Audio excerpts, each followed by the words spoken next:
Hoy batugan, di ka pa mayaman, wala ka pang matabang wallet. Bakit di ka makabangon, baka bakal na mukha mo tapos unan mo naman magnet.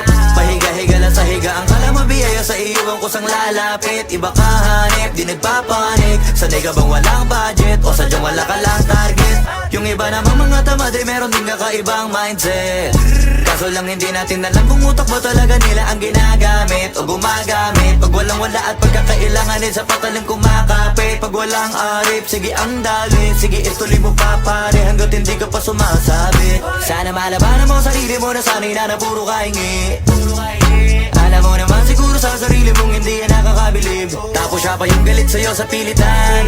Yun naman ang di ko maintindihan. Tipong imposible hindi mo din kainisan. Kahit pa ulit-ulit mo pasigihan, mali ka na kahit na isang beses mo lang hindian. Sa mga naririnig mo sana nakatuto ka para matuto ka ng sira ulo ka. Ang sakit mo nasa ulo kasi baka yung sakit mo nga ay nasa ulo na. Pag di ka kumilos ay hindi ka tutuka. Kapag hindi ka ngumuya ng ngumuya, mabubulunan ka naman. O di kaya bibig naman ay bubula kasi hindi to labanan ng patigasan ng mukha kaya matuto mahiya.